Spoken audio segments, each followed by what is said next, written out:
And good morning. Good morning. Good morning. morning. Welcome to Let's Talk Real Estate. How is everybody? Good. Good. Good.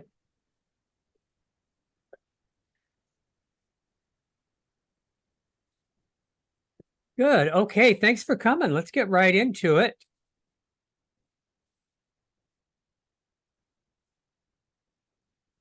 Here it is. Here it is. All right. Let's talk real estate, November 8th, 2023. The social media for your Facebook and your Instagram is these Happy Thanksgiving. And that's not the right one. And it's not the 8th either, is it? But it still makes sense since it's coming up soon. I'm just seeing if everybody's following along. Here we go. All right. All right. There's a half-eaten turkey dinner. Delicious. Uh-huh. It is. It is. Let me see who's coming in here. I'll get to it. Good morning, Jimmy. Morning. Good morning. Let me get through the introductions and I'll introduce you. Yeah. All right. All right. So here's my message today. What steps can you take as the market seems to be declining more than usual? I think everybody will agree with that. In most of the country, the market has declined for two very defined reasons. And that's a lack of inventory and higher interest rates. So think about this. Listen close. It's never the problem that we have or that we're facing. It's simply our response to the problem or the difficulty that we're facing. Now, you've all heard that before because it's in every self-help book. It's in every military manual. But if you think about it, that really is the issue because you don't have control. We don't have control over the interest rates or the supply of homes. We only have control over what we do in that given situation. So then my questions are you doing a better job today in pre-qualifying your buyers and sellers? Are you aggressively looking for the motivated buyers and sellers versus just anyone you can show property to and sit down and talk to? Are you that lonely? On your existing listings, are you working price reductions and using the market statistics to help the seller understand the reality of the market today? And are you practicing your skills with a higher level of intensity so you can improve your presentation skill and doing an even better job for your clients than you've done in the past?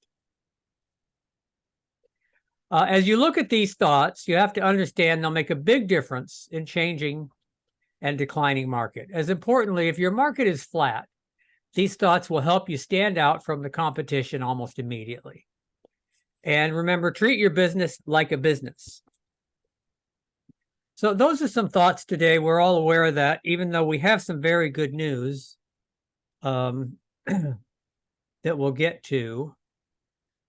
We'll review closings. We'll review all of that. The good news is the market conditions are a little more favorable today. We have some good news to share with people. And of course, now I'm under stress because I have a professional watching me today give my presentation. So maybe you can, Jimmy, maybe you can critique my performance. But let me turn it over to you. Do you want to share your screen or what would you like to do? Yeah, I will do that. Okay.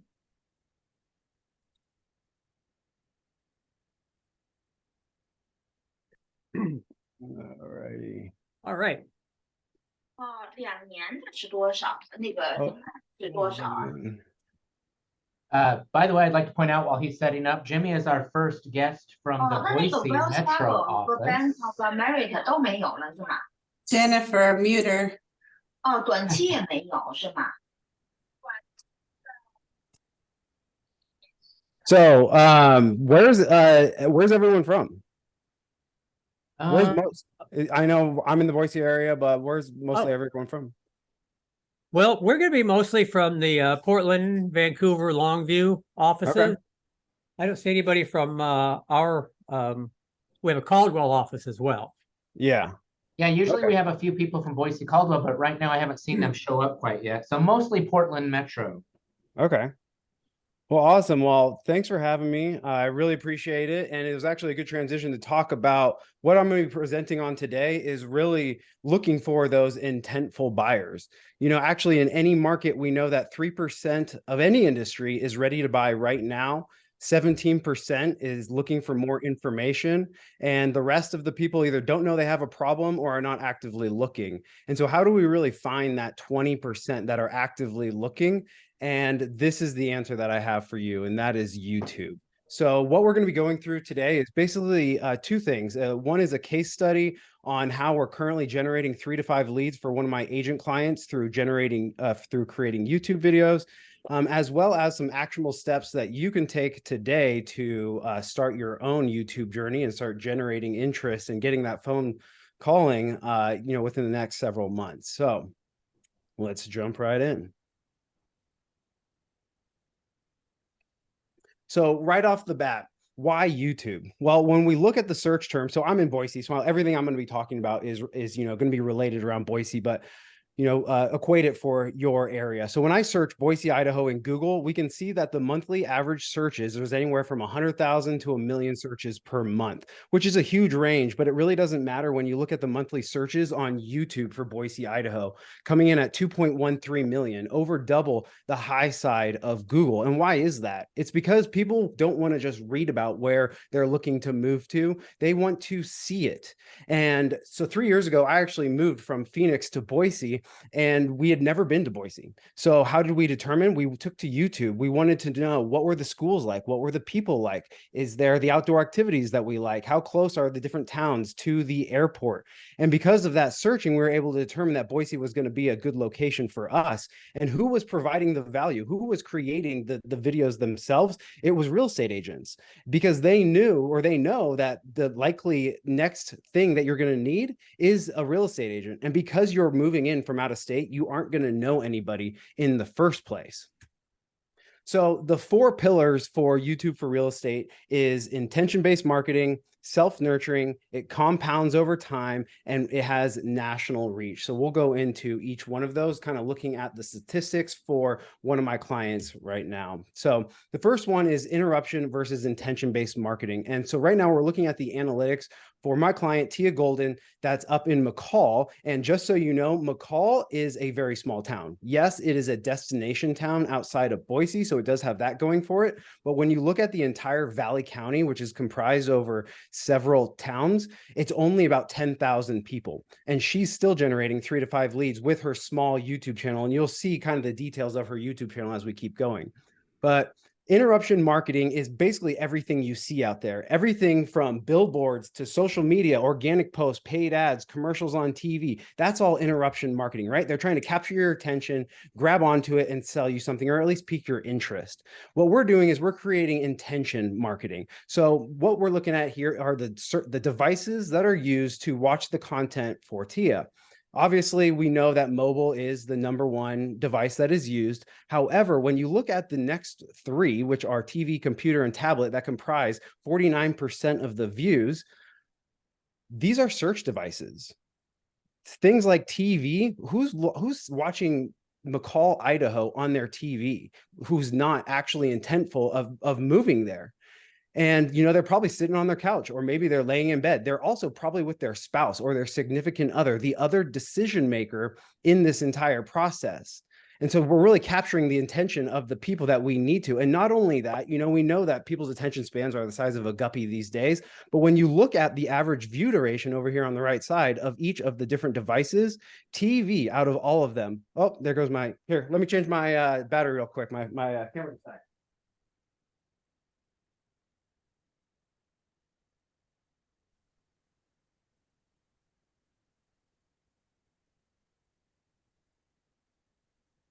Nick, where is McCall? McCall is about an hour north of Boise. and it's become kind of a Sun Valley or Aspen. It's kind of it was a little mountain town. Now suddenly it's this trendy getaway. Yeah, so McCall is really the closest. Like Boise, in the end, is still just a high desert, right? So to really get into the trees, get into the mountains, the closest area that you're going to have that has ski resorts and has water features such as lakes is going to be McCall. So it's basically the premier destination. It's literally the people who move here are now looking. The next logical option is to get your cabin in McCall. You get your second home there. Yeah. Yeah. Okay. So all I was saying was that the average view duration for TV, or the highest average view duration she has, is on TV at over 2 minutes. So that's how we just know that people are really intentful when they're watching her content. So the next benefit is having a national reach versus local reach. And right now we're looking at the Boise Valley, and I have it circled because I was going to say, how is everyone currently marketing to your local area? Are you doing it through postcards and social media and networking, maybe a little bit, right? All of the above. But how do we market to people outside that area? How do we market to people in Texas or California or Florida? Well, it's probably a waste of money, time, and energy to actually send postcards or try to target anybody in those specific areas. So you just don't do it, right? Well, here's an article saying that over 40,000 people moved to Boise in 2023. Who are the agents for these, 30,000 some odd people? They probably don't know anyone, but somehow they're finding someone. They have a connection to get an agent. And my answer is through YouTube. So how do we target places like California or Texas or Florida or Illinois or Washington? And we do it with YouTube. What we're looking at here is the analytics from Tia's channel of where people are watching from. So the highest on the list is California, then Texas, then Florida, then Illinois, then Washington. We're capturing the attention of these people. We're reaching these people in no other way. So first off, we're capturing the attention of that 3% and the 17% that I mentioned before, and we're capturing it from a place that we wouldn't have been able to market to in the first place. So the next one is it compounds time. A lot of people think that YouTube takes your time, but when we look at Tia's channel, she's received 1,400 watch hours over the last 365 days, meaning that she has prospected 3 hours per day every single day. What would that do for your business if you prospected half of your day, every day, even on the weekends, even on the holidays?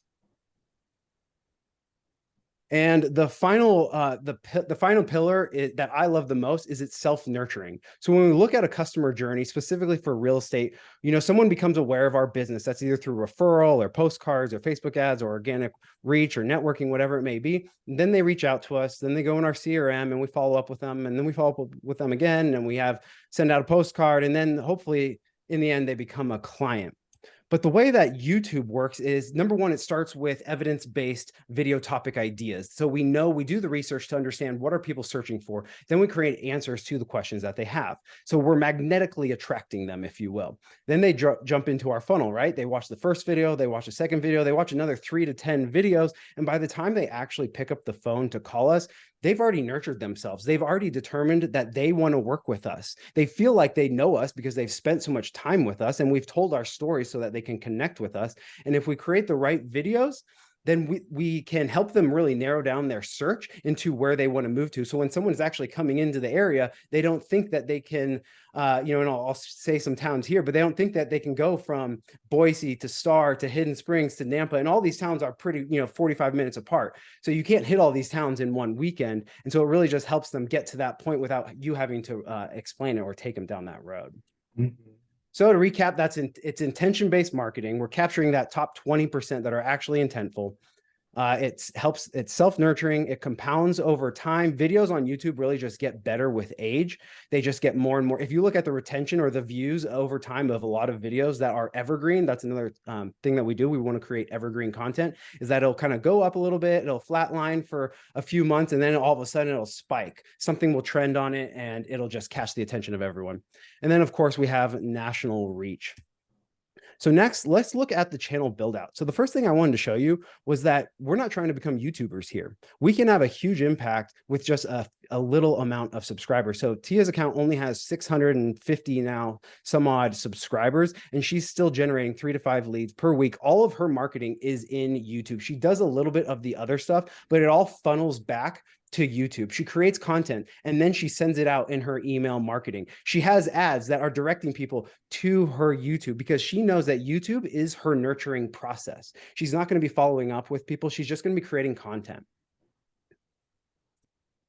But as far as the channel build out goes, it's a very simple process, such as creating a title that people will resonate with, not just about your name.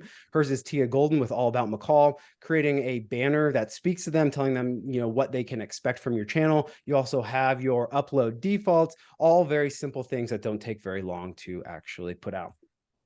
So next up is coming up with the content that you're going to be creating. And first up, we have the map tour. And the way I explain the map tour is this is a screen recording of the entire area. Think of someone that is looking to move to your area that has never been there before. So when I moved to Boise, I had no idea about all the different towns, what they were like. So the first video that I wanted to see was explaining all the different towns. And then we can funnel their attention from there. So then someone can self-identify, okay, I'm interested in this one specific town that you mentioned. And so then you can create a vlog tour about that one suburb or that one town, and then they can watch that video. Another one is pros and cons. People hate making the wrong choice, so telling them the pros and cons of living in a certain area.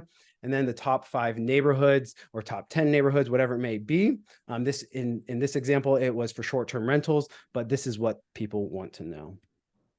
So after you've come up with the topics, you've filmed the videos, and we know what people are searching for on YouTube to look for, we need to actually get our video in front of them. And the way we do that is we make keyword heavy titles. So we make them optimized for search. So in this example, it says best 5 neighborhoods for short-term rental in McCall, Idaho for investors. So short-term rental, best 5 neighborhoods, you know, these are terms that we just want to litter our title so that our video has the chance to actually get in front of the viewer.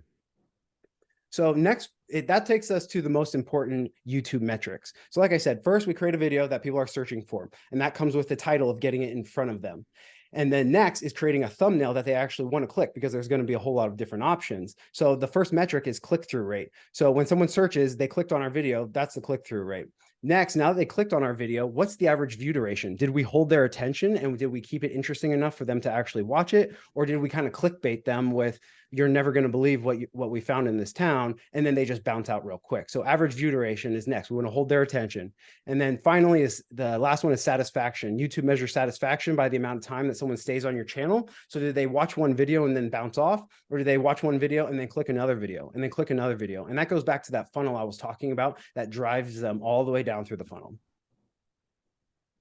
So the next question is, how many videos should I post? You know, maybe you're all in, or you've bought into the idea that YouTube could work for you. How many videos should you post? In the end, we know that YouTube works for real estate, and we know that posting 1 video per week, that's what we're currently doing for Tia. However, she's posted for the last 2 to 3 years. So if we know that 1 video a week works, and we know that people in your area, if you go and search your area, you will find a lot of agents on YouTube already. If they're doing 1 video per week, how do we get our search up with them? You know, let's think about how when someone is searching for videos or for information on YouTube, they're going to see a whole lot of videos. And if they see all the same video or a whole bunch of videos from the same person, they're most likely going to go to that person. So in the end, we know that it works, but how do we expedite that time? Well, we need to create more content to really build up that library. We want to create binge-worthy content. We want to create playlists that help people, like I showed, you know, with the whole funnel, that continue to go down and down the funnel. So I always recommend in the beginning 2 videos per week for at least 3 to 6 months. Analyze your data to really determine what videos are working the best. And not only that, it takes a long time to get comfortable on camera, to really, like we talked about, average view duration. How do we hold that attention? Well, we do it with a structure to how we communicate, with hooks and call outs and stories. And so you really don't learn that just right off the bat. You have to put in the reps and learn over time. So the final question really is, does this work? That's great that it's worked for her and maybe some other people. Will this work for you? At this point in 2023, heading into 2024, we know that YouTube for real estate just works. Agents all around the world are amassing thousands of subscribers, hundreds of views, hundreds of videos, hundreds of thousands of of views. And it's because the world has just changed over the last several years. It's been working for a while, but it's just changed since 2020 with people now living, people are started moving a whole lot more in 2020, right? And they can really work from anywhere. So it has created a huge industry for YouTube for real estate. So looking at the top videos for those 3 channels, it's all the same. Everyone is creating the same type of content for every single market. So we're looking at moving to Texas, the best cities to live in Texas. This is probably a map video. Here's another popular video, comparing one town to another, pros and cons for the next channel, another pros and cons video, a map video, where to live, and then looking down at the Phoenix ones, pros and cons, a full vlog tour of living in Phoenix, where to live in Phoenix. This is going to be a map tour. And then here's another comparison of 2 neighboring towns. So that's pretty much it. But I do have another thing for you. I do have, basically my 25 best video ideas to help you get your first 100 subscribers. And if that's something that you're interested in, then you can actually find me on Instagram at Jimmy Conover Official and send me a message, and I can send over that list to you. Does anybody have any questions? Thank you. I did see a few Idaho agents pop in while you were speaking. And by the way, it was very much worth it. We do have an office there. Nice. Yeah. So no worries. I just love helping. Honestly, I have a lot of passion behind this. I know it works. There's a lot of conviction behind it. So I love to try and help out wherever I can. Nice. Well, it's going to be recorded and put on our YouTube channel. Do you guys have any other questions for him? Well, I do. So you want to make binge-worthy content? Well, that's a tall order for us. I haven't I record these every week and I put them on YouTube, and I haven't seen anybody binge on them yet. But what do you say? Essentially, you're saying talk about your town. That's what I'm seeing is the most successful way to go. Essentially, we want to do research using different analytic tools such as TubeBuddy, which is a plugin for YouTube, as well as like Answer the Public or even just Google. So when you put in search terms like Boise, Idaho, or start searching for different terms, when you actually, even when you go into Google, you can actually see, let me see here.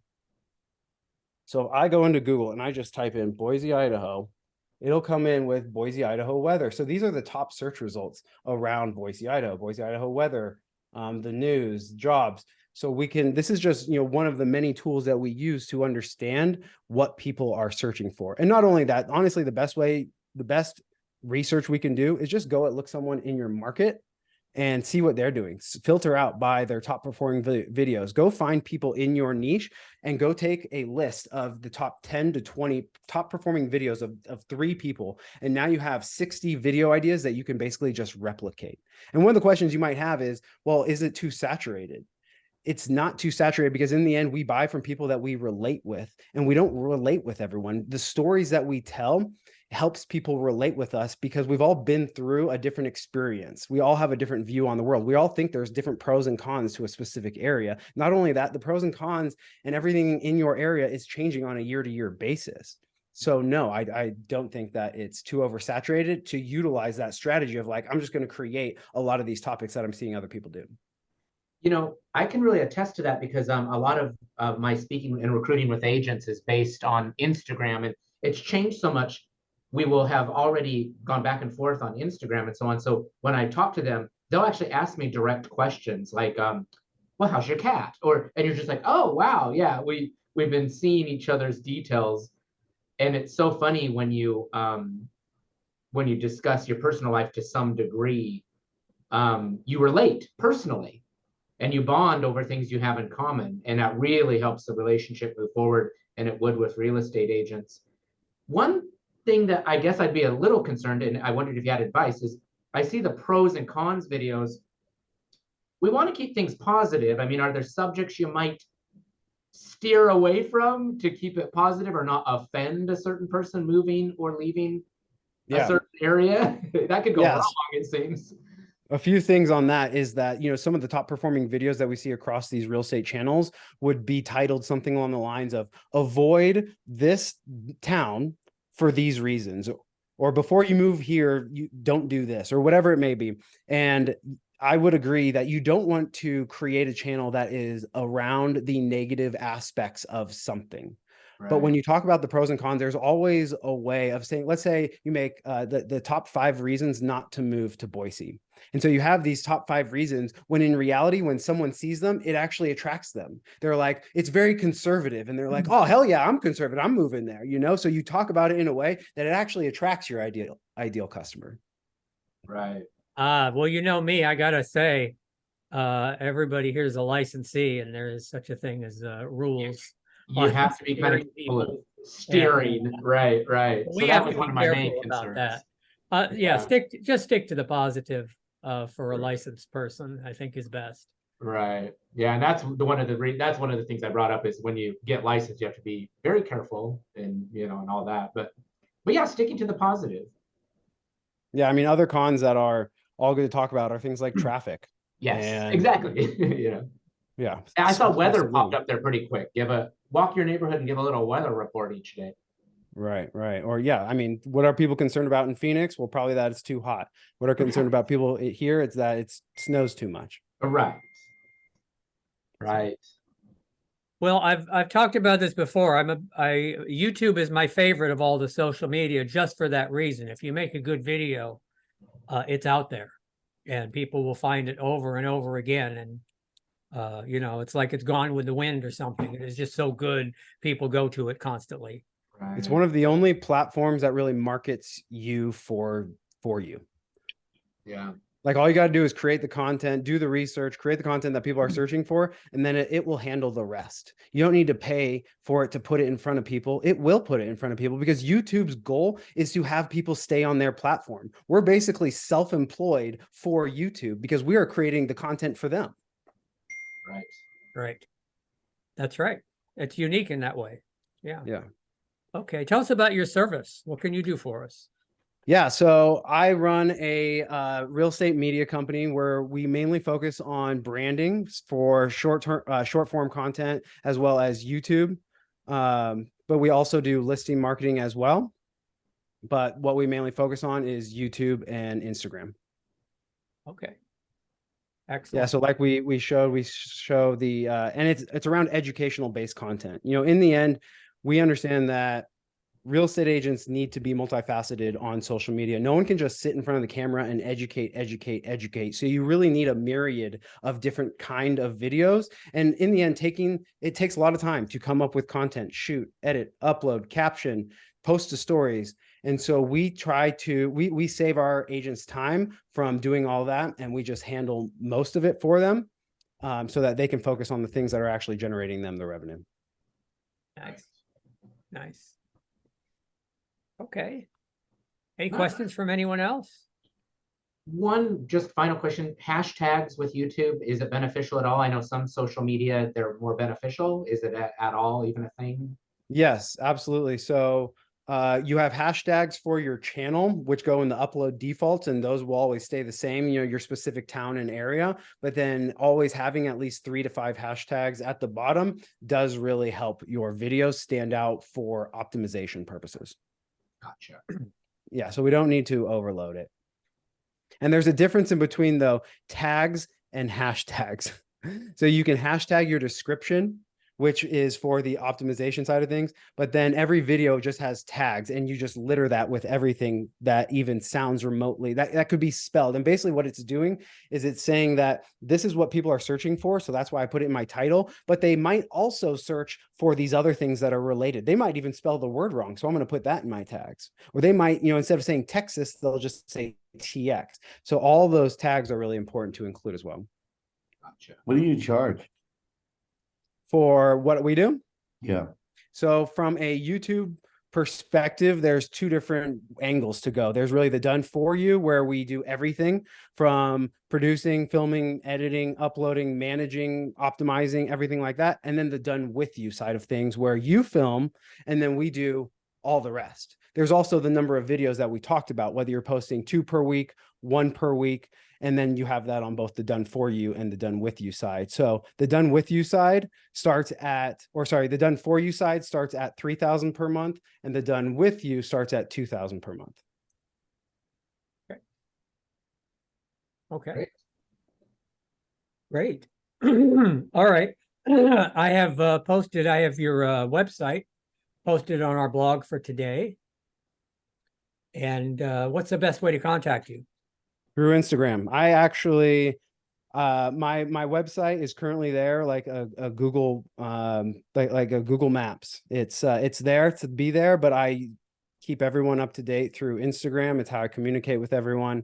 I love using Instagram because you do have the ability to message people. It's one of the only apps that you can actually message people through. So I actually like to use a combination. I really push people to not only use YouTube, but also use Instagram as a way to increase your awareness with your local market, and then building that trust with the YouTube content through direct messaging and sending them value that way. Nice. Okay. Very good. Very good. Thank you. No problem. Thanks for Learned a having lot me. today. Learned a lot. Yes. All right. Great, great. Thank you. So be up on the YouTube Thank channel. you. Ah. Okay. All right. Let's just run through this again. New listings and closings. What have we got? I think I've learned something. If I hit 100, I see how many listings we have. 38. I don't have to count the boxes anymore. Okay. Portland, what's going on in Portland? What's new? Portland, agents are staying busy. We have Faye scheduled to close next week on a great property representing the buyer.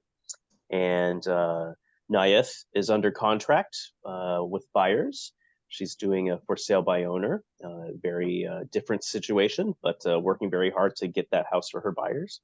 And we have agents just working, getting listings and getting contracts getting contracts signed, and working open houses as well. We have agents holding an open house for one of our listings this coming weekend. So we'll post that and spread that out and keep everyone informed. But Okay, very nice. Very nice. Let me see who's here. Cheryl, any activity in Longview? In Longview, it seems like we're working like crazy. We're getting busier. Jennifer got one pending this week. That Dover Street house. Oh, right. That's good. So that's good. And we have a lot going on. It's just, There's a lot on the market. yeah, we have a lot on the market. People are starting to want to do price reductions again, so that's good. But yeah, we are mostly working with sellers. I think Jennifer's got a listing coming up too, so there's that. Very Okay, excellent. I'm working on it. right. We have some beautiful stuff on the market with Shauna and Steve. I put those back up on social media as well.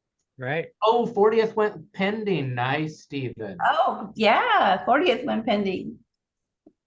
Ah, I almost forgot about it. Very nice. okay. Okay. Shauna, how are things in Vancouver? Well, we have, looks like 6 listings going right now.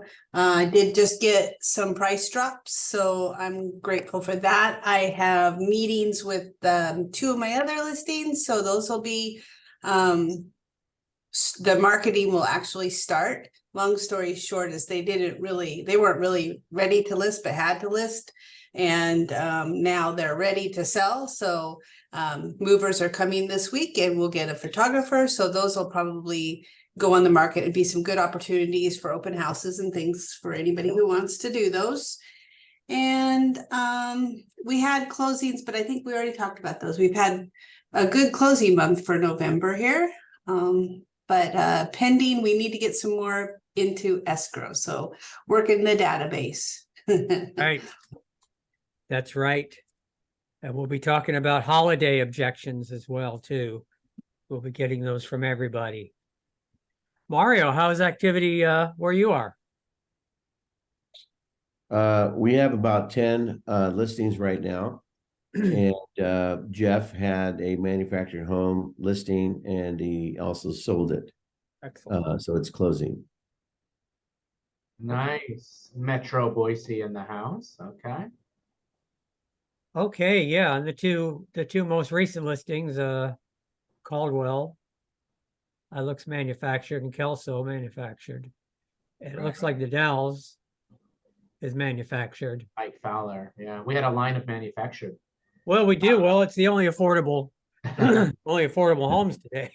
Right on the West Coast. Right. Keep in mind, for new agents looking for action, we have a lot of broker tour and open house possibilities. So do contact your manager. We Right. do have agents that want to get those out and open. That's right. Okay, excellent. Good work, everybody. You know what I always say, if they're sitting on this map, they're overpriced. There we go. Get them down. So that's the way to get them off this map and replace them with new ones. All right, 121, March 4th through 7th at the Fontainebleau in Las Vegas. I'm going to mention that every time because please consider that for your vacation needs in 2024, and you can write the whole thing off. So And much fun. yes, and learn a lot and meet Century 21 agents from around the country and really feel part of something and maybe get some referral business. It's very inspiring, I'll tell you. It's motivational for sure. It is. I love the Century 21 events. It's like family coming together. Yeah, they always have a great motivational speaker. I think they have somebody who jumped out of a plane and the parachute didn't open or something like that. Oh We'll my see goodness. We'll see about that. And this is we're the first year of conventions at the Fontainebleau. That's right. It's a brand new hotel. Mhm. Yeah, and apparently it's a fancy hotel. Yeah, they're very fancy. Yes, that's what I understand. Okay. And lunch and learns and property tours. Coon, do you have a lunch and learn scheduled? We do. We have one on the 30th, last day of the month, last Thursday, 12 p.m. It's going to be a hybrid one, so you can log into Zoom if you can't make it to the office, but the office will be open for lunch on that day. So come join us if you'd like. Just bring your laptop and we'll all take the class together. It's on seller carried financing, so it's going to be a very great class, a good class. A very important one for this coming market. So come join us if you can. I'll send out the registration link here later today. So keep an eye out for that. Right. And Washington, Oregon agents, you may want to show up to this one because it's not really specific to Oregon. It's discussing a subject that might be very important in any of our markets. For sure. It's also a complicated topic. If you've never gone through that before, it'd be nice to sit and have somebody go over it first. Mm-hmm. Right. And we've had 2 agents, just so you know, actually approach us, Kung and I, with questions because they had 2 people approach looking for seller carried finance specifically. And that was interesting. Good. Good. Okay. How's the market? Well, finally, we have some good news. Finally, we have something positive to say that the 30-year fixed is down from 7.76 to 7.5. Now, we saw it go up past that number. So is that exciting? All I can say about it is it's a very large drop. It's a very large drop. And it has to do, and that's why I've got the chart updated here. That's great news for your clients, your sphere of influence, is to show them this chart. You can cut and paste it and email it to them, but there's a huge drop in interest rates. Nice. I think it's driven by the consumer price index for inflation, which had a nice drop. Like we've always said, they want to get to 2%. They're 3.24. So they are closer now.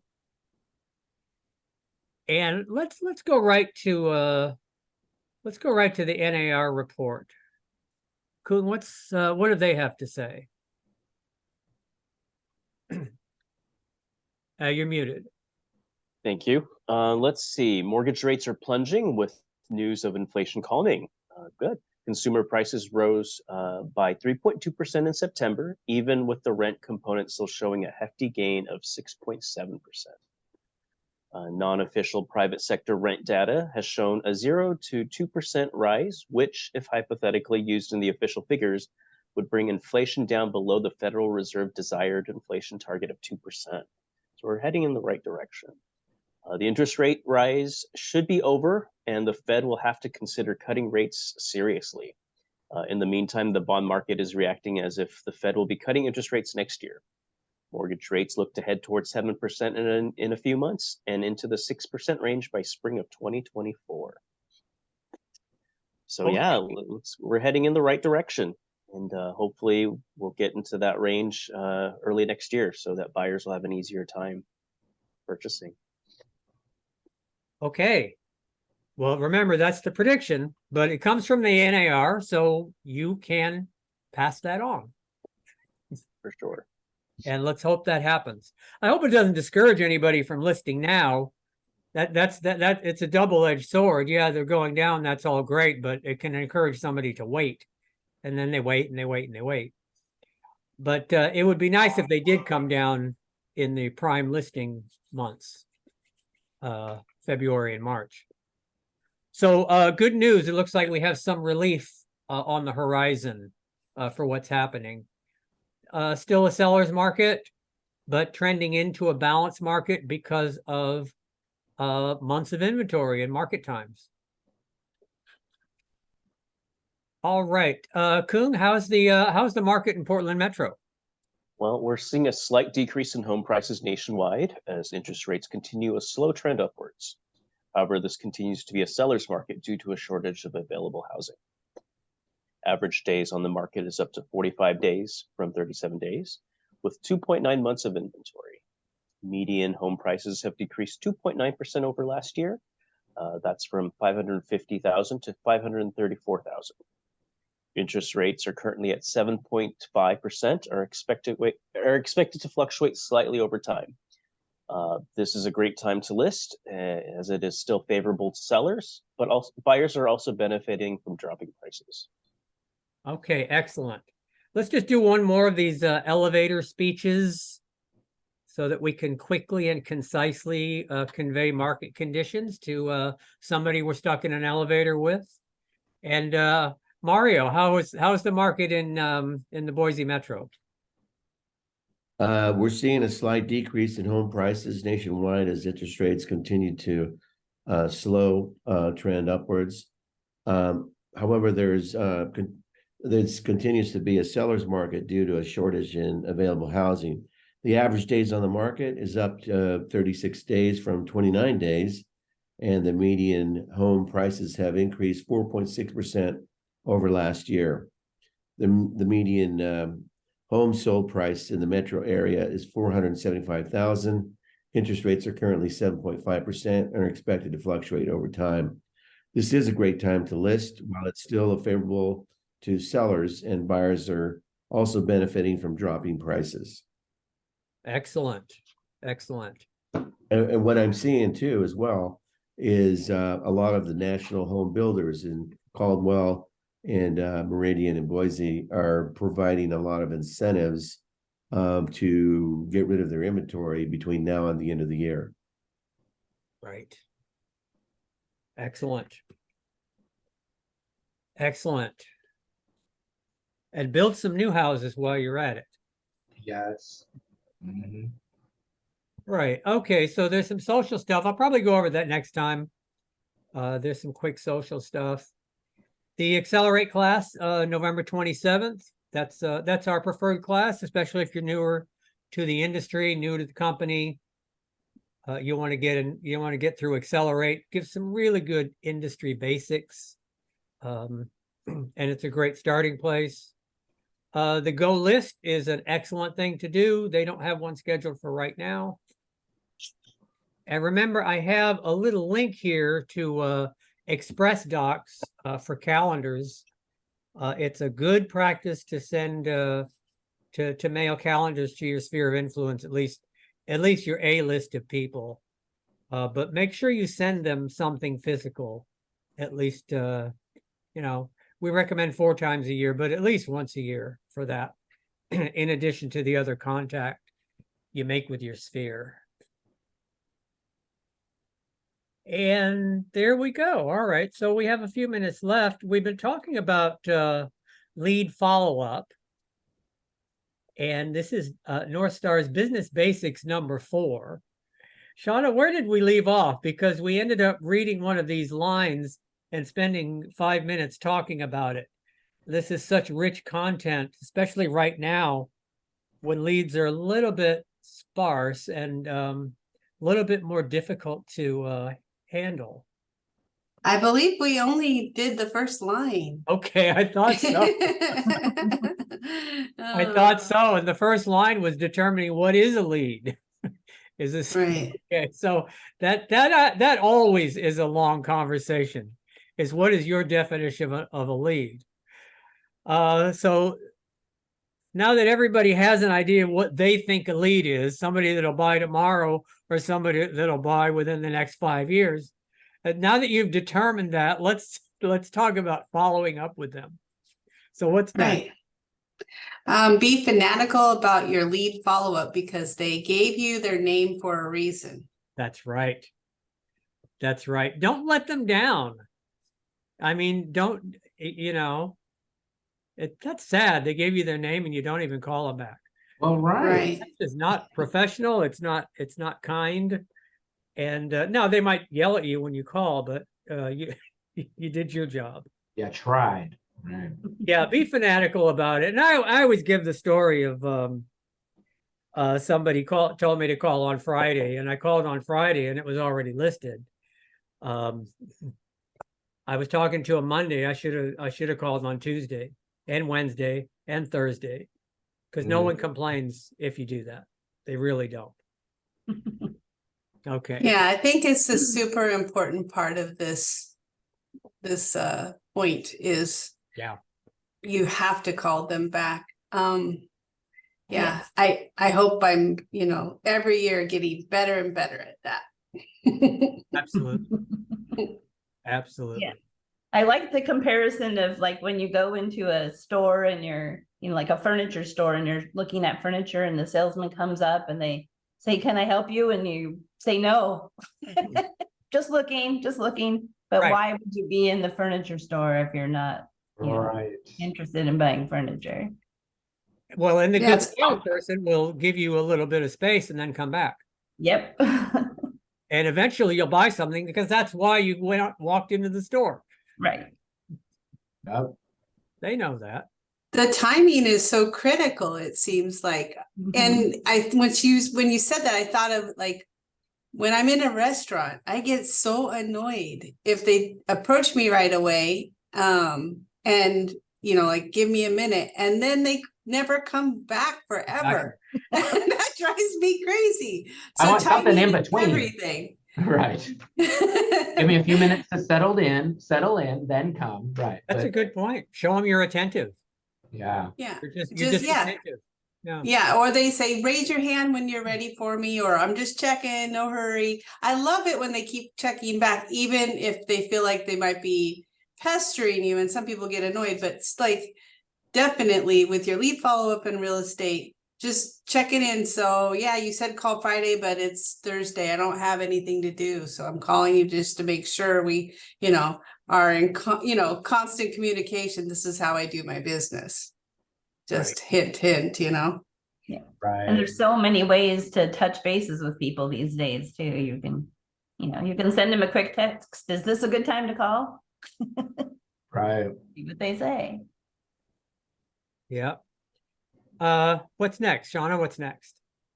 The next one is 70% of your appointments will come from lead follow-up, not from the first contact with these people. So yeah.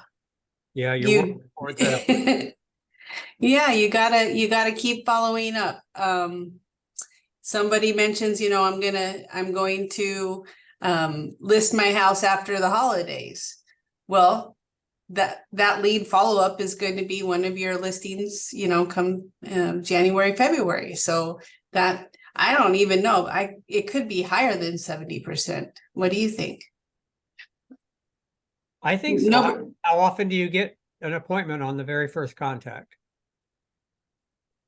yeah, usually no. Right. Usually, usually you talk to them at least a second time, but those are the really nice ones. I wish I had more of those 30% of the times when they call me up and say, come over and sign the paperwork and let's get this done. That doesn't happen as often, but Not as often, yeah. All right. What's next? If you're not getting a substantial amount of your business from lead follow-up, are you doing a good job on lead follow-up? Probably not. Probably not. What's next? Remember, the most important part of lead follow-up program is having a large trash can near your desk. You must accept the fact that you will cycle through a large number of leads to achieve your goal. That's true. Exactly. Although replace it with modern technology, what we have instead of the trash can is the Delete button. Well, or well, put it in the CR. Yeah, put it in the We have CRM. we have the B list of the database. Okay, you're going to get an email every month. You're going to get something. You might get a phone call from time to time, Right. but you're not on the desk. You're not being worked. You're not on a 3x5 card like we used to do to be looked at every day and for us to strategize on what to do with this person that is about to buy a house. Yeah, we don't have any excuse in this room because we have the latest technology, the best CRM that you can get, I think, out there right now. And I'm super excited to say I spent like 10 hours yesterday working in mine, and it's completely done except for anything that I have to add. So I'm going to look at all my spreadsheets and make sure everything's in there, just double check everything. So I'm super excited because now I can just go to my lead follow-up system, open it up, and it'll tell me who to call that day. So it's gonna be nice. I'm super excited to start using it the way it was intended and stop the data entry portion of it. Absolutely. And And I that's think a huge everybody here job. knows. Go ahead, Cheryl. I said that's a huge job too. You deserve an award for that. You do. But I think everybody should be as proficient at that as Shauna. Shauna has put in the time. And I was working till 8:30 last night, and I just was like, I'm to the letter U. I have to keep going. And I made it to Z, so I'm happy. and also Shauna has published videos, tutorial videos on the Moxie system. Mhm. So there's plenty of resources to do that, but make that work for you. Make the Moxie software tell you what to do at any given time. I don't like to think about what I have to do. I mean, I do write a schedule, but one of the hardest things about follow-up and lead follow-up and calling your database is who do I call? You know, picking that person. And it tells you who to call. I love it. Yeah, you've done the work ahead of time. We have to learn to throw leads away because the better we become at building our business, the fewer leads we will need. And yeah, that's true. And that comes again, if your definition of a lead is who's going to buy in the next week or two, then yeah, you set it aside because you're looking for something immediate and you're putting in the energy to find those kinds of people. And like I say, if you're going to pick up the phone, you know, you're looking for somebody who is has an immediate need. I remember not too long ago, in one of the Mike Ferry classes, I took it to heart. If you don't send this person, like, so I go through my list, it's big. So I start like throwing people out, like, oh, I won't send them anything this year and this and that. Why are they in my database? Like, why? If I'm not going to call them, I'm not going to send them a Christmas card, they're gone. And it's going to help me focus in on the people that matter. You know, when you start, you just like glom on to every single person. But once you get a big enough database, you're going to need to throw out some of those so that you can focus on the people that refer you. And I mean, there was people that I had in my A list that are now, or A+ list that are now all the way into B, because I realized they didn't refer me. Why am I spending time, you know, cultivating this person when I could be cultivating these other people who have referred me numerous times? So I'm cleaning up. That's what took so long. That's why it took me a year to get through all those. That's too long. It took me way too long, but it is going to be a system that I can really go to quickly and know who I should be calling. So Well, that's It's- excellent. And it's an excellent point. Shrink your database and improve the quality of it. Your database should be the people who know you and love you. And they're going to work with you again. And you can call them on a quarterly basis just to say hello and, you know, follow one of our scripts. This is a business call. Who do you know who's going to sell? By the way, when are you going to buy or sell? You get a higher quality database that serves you very well for the future. It's going to make a difference in the next couple of years. Yeah. Yeah. So with leads, each week, take a careful look at the total number of leads that you have. See how many will sign a contract within 7 days. If they won't sign a contract within 7 days, push them aside or give them to another agent in your office. You can get 25% of it in the off chance that they do something. That's really a good idea too, because there's not every person I want to work with.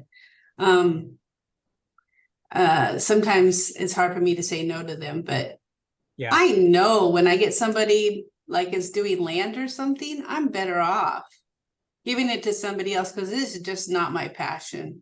I don't like working on land deals at all. Cheryl will do them for me, right, Cheryl? Oh, yeah, they're exciting. Yeah. yeah. Well, land can be unique because a lot of it is counseling your buyer that they're supposed to be doing this research Yeah. because they're the ones buying it and they're the ones running a business on it or whatever it is, not you. Well, my favorite land story is this year when the guy that was selling a $50,000 piece of land ended up giving me 3 over $600,000 sales. So that's For good. now. You're saying people who buy land might have money? Yes. Or people who sell land. It's Yep. entirely possible. Okay, let's leave it at this. Since you have 7 days to convert a lead to an appointment, don't be afraid to be aggressive. That applies to every situation. Like I say, you don't have to learn it the hard way, like most of us veterans did, where we call somebody and a house is already listed because we called on the day they told us to call. Don't do that.